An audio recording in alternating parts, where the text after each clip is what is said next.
सलाम नमस्ते सत श्री अकाल दोस्तों। फिर से एक बार ईरान के ऊपर बहुत बड़ा हमला होने वाला है, क्योंकि ईरान ने जब इसराइल पर मिसाइलें दागी, इसराइल की पूरी दुनिया में तू हुई।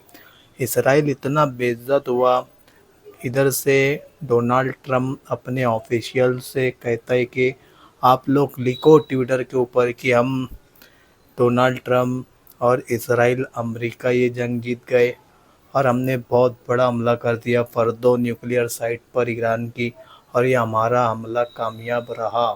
पर पूरी दुनिया ने देखा अमेरिका और इसराइल ने इतने सारे हथियारों के साथ में फर्दो न्यूक्लियर साइट पर हमला किया। जो अमेरिका का B2 स्टील तो बॉम्बर है, उससे हमला किया गया फर्दो न्यूक्लियर साइट पर। दुनिया का सबसे बड़ा हमला ईरान की सरजमीन पर, वो भी न्यूक्लियर साइट पर। उसके बाद भी ईरान की जो न्यूक्लियर साइट थी दोस्तों, तबाह नहीं हुई, बर्बाद नहीं हुई। ईरान ने स्टेटमेंट जारी करके कहा कि हमने यूरेनियम पहले से वहाँ पर से हटा लिए थे, यूरेनियम वहाँ से ट्रांसफ़र कर दिया था हमने। ईरान का और ईरान के ऑफिशियल का ऐसा कहना है। और जो फर्दो न्यूक्लियर साइट थी ना दोस्तों, उसके गेट पर और जो एग्ज़िट गेट था उस पर हमला हुआ, थोड़ा बहुत डैमेज हुआ। ईरान ने फिर से अपना न्यूक्लियर पावर प्लांट चालू करने का हुक्म दिया है, जिसके बाद ये खबर सुनकर इसराइल में खलबली मची। नेतन्याहू कुत्ते की तरह भागा अमेरिका। अमेरिका जाकर डोनाल्ड ट्रम्प से मीटिंग करने लगा और कहने लगा कि हमको फिर से ईरान पर हमला करना पड़ेगा। आपकी स्क्रीन पर रिपोर्ट लगा रहा हूँ दोस्तों। इजरायली अधिकारियों को लगता है कि ट्रम्प उन्हें ईरान पर फिर से हमला करने की हरी झंडी दे सकते हैं। मतलब अंदर ही अंदर खिचड़ी पकड़ी कि ईरान के ऊपर और एक बार फिर से हमला करेंगे। और मोसाद के जो जासूस है वो एक्टिव है ईरान के अंदर, वो देख रहे कि यूरेनियम गया कहाँ। 400 किलोग्राम जो यूरेनियम था ईरान के पास में गया कहाँ, वो खोज में लगे ले कि अगर हमको लोकेशन मालूम पड़ी तो इसराइल, अमेरिका, बरतानिया, जितने वेस्टर्न कंट्री सब एक साथ मिलकर बड़ा हमला करेंगे ईरान पर और उसका यूरेनियम तबाह कर देंगे। ऐसी साजिश हो रही है दोस्तों। आपको रिपोर्ट लगाकर मैं स्क्रीन पर दिखा रहा हूँ। अब दोस्तों स्क्रीन पर ये जो रिपोर्ट आपको मैंने बताया, नेतन्याहू अमेरिका में खिचड़ी पका रहा, ईरान के खिलाफ कि हमला करेंगे। अगर डोनाल्ड ट्रम्प ने हमको ग्रीन सिग्नल दिया तो फिर से हम ईरान पर हमला करेंगे। इसके बाद ईरान के लोग क्यों चुप बैठेंगे। IRGC के जो एक्सपर्ट है उन्होंने खतरनाक बयान दिया सामने आकर, और उन्होंने कहा है कि IRGC के सलाहकारों का कहना है कि IRGC का कहना है कि ईरान के पास 2 साल तक रोज़ाना इसराइल पर हमला करने की क्षमता है।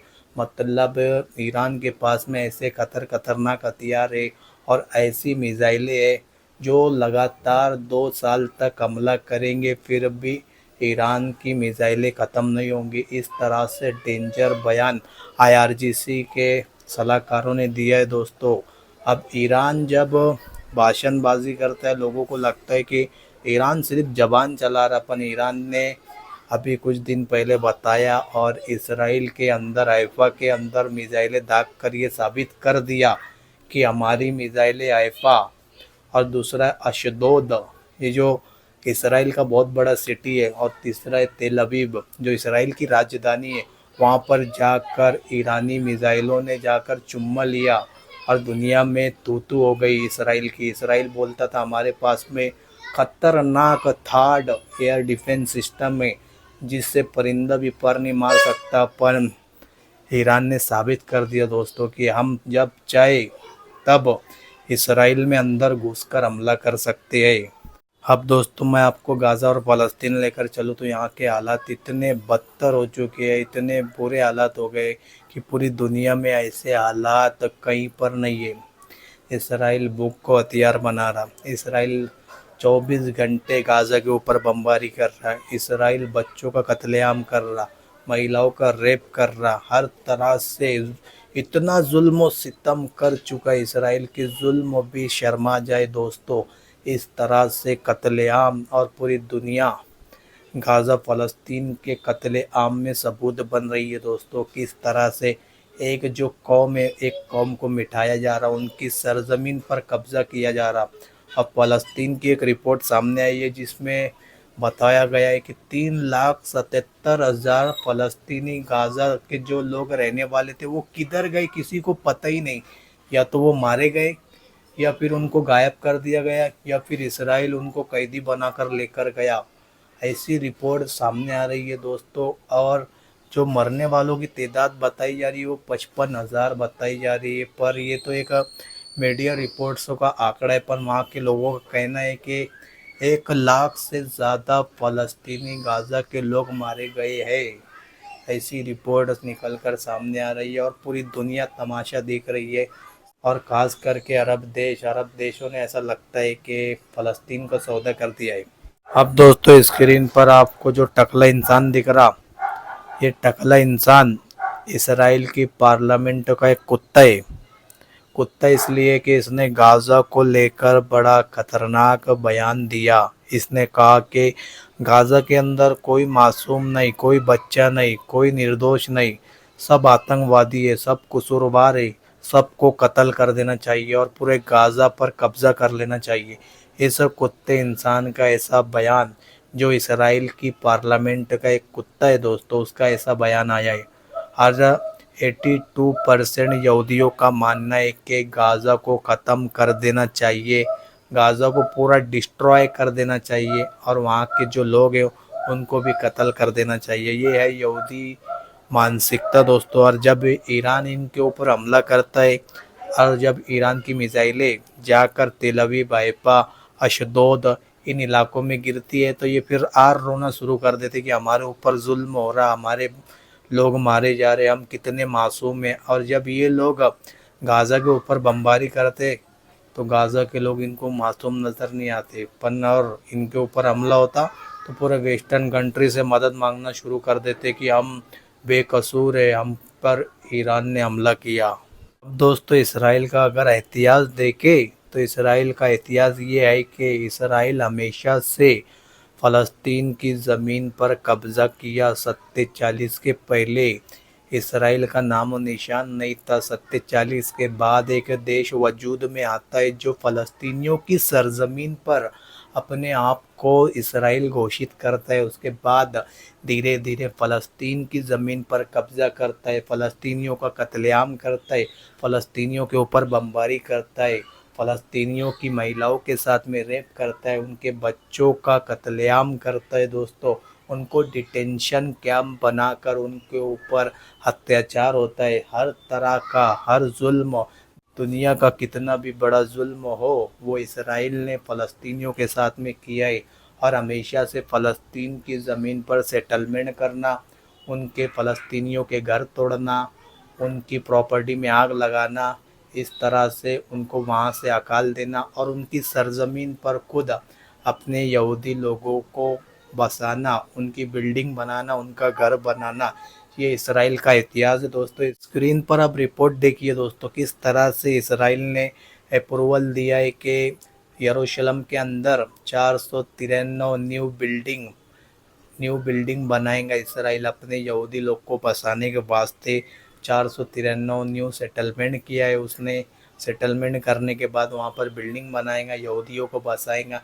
ये है इसराइल का इतिहास, मासूमों की और जो गाज़ा फ़लस्तीन के लोगों की ज़मीन पर कब्ज़ा करना और दुनिया की नज़र में अपने आप को निर्दोष साबित करना। अब दोस्तों आपको यमन लेकर चलूँ तो यमन पर भी इसराइल की बमबारी जारी है। इसराइल ने कल 60 ठिकानों को निशाना बनाया, 30 के 60 जगहों पर हमला किया।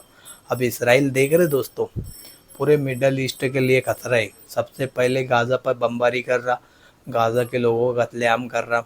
दूसरा, फ़लस्तीन में जो जगह है वेस्ट बैंक यरूशलेम में, वहाँ पर सेटलमेंट कर रहा, वहाँ पर लोगों के घर तोड़ रहा, यहूदी सेटलमेंट के ज़रिए यहूदी लोगों को बसा रहा। तीसरा, हिजबुल्ला के साथ में जंग हुई थी। 1 महीने की जंग में हिजबुल्ला के साथ में उसका पूरा पिछवाड़े का जोर निकल गया। इसराइल का सीज़ फायर कर लिया हिजबुल्ला के साथ में। सीज़ फायर सिर्फ नाम का सीज़ फायर है। सीज़ फायर हुआ, उसके बाद बोले इसराइल हमला नहीं करेगा, और इसराइल ने क्या करा, अभी तक हमला कर चुका है लेबनान के ऊपर। यानी सीज़ फायर का वायलेशन इसराइल ने किया। पूरी दुनिया वाले तमाशा देख रहे, कुछ नहीं बोल रहे। तीसरा, ईरान के ऊपर हमला किया। ईरान के ऊपर हमला करने के बाद यमन के ऊपर बमबारी जारी है इसराइल की। इसराइल का कुत्तापना देखिए दोस्तों। यमन, ईरान, गाज़ा, फ़लस्तीन, वेस्ट बैंक, यरूशलेम, सीरिया पर भी हमले जारी रहते इसराइल के। इराक के ऊपर भी हमला जारी है। अब बताएं आप कि मिडल ईस्ट के लिए खतरा ईरान है या फिर इसराइल है? और इसराइल हमेशा मीडिया रिपोर्ट में आके क्या बोलता कि ईरान पूरे वेस्टर्न कंट्री के लिए, पूरे मिडल ईस्ट के लिए खतरा है। ऐसा हमेशा इसराइल का बयान रहता। अभी हूतीस के 60 जगहों पर हमला करा इसराइल ने। उसके बाद में हूतीस ने भी जवाब दिया और हूतीस ने ड्रोन लॉन्च करा दोस्तों। ड्रोन लॉन्च करा, वो जाकर मतलब इसराइल में गिरने वाला था, उसके पहले सायरन भी नहीं बजा, उसके पहले इसराइल ने इसको इंटरसेप्ट कर लिया, मतलब रोक लिया। अब जब बड़ा हमला हुआ हूतीस के ऊपर तो हूतीस भी चुप नहीं बैठे, लाल सागर ब्लॉक करो बोले। और जो भी शिप का लिंक अमेरिका इसराइल से, उनके ऊपर बिंदास बमबारी करो। उनको पता चला एक शिप आ रहा जिसका लिंक इसराइल और अमेरिका से, उसके ऊपर ऐसी खतरनाक फायरिंग, बमबारी, ड्रोन हमला। जब चारों तरफ से हमला हुआ तो जो क्रू थे जहाज़ के ऊपर, वो सीधा समंदर में छलांग लगा के अपनी जान बचाकर भाग गए। पर जो पूरा जहाज़ था, हूतीस ने हमला करके उसको, पूरे जहाज़ को डुबा दिया दोस्तों लाल सागर में। ये बड़ा तगड़ा नुकसान है। और इस तरह से 29 लोगों का भौकाल जारी है लाल सागर में। वो कोई भी शिप को निशाना बना रहे जिसका लिंक इसराइल और अमेरिका से रह रहा दोस्तों।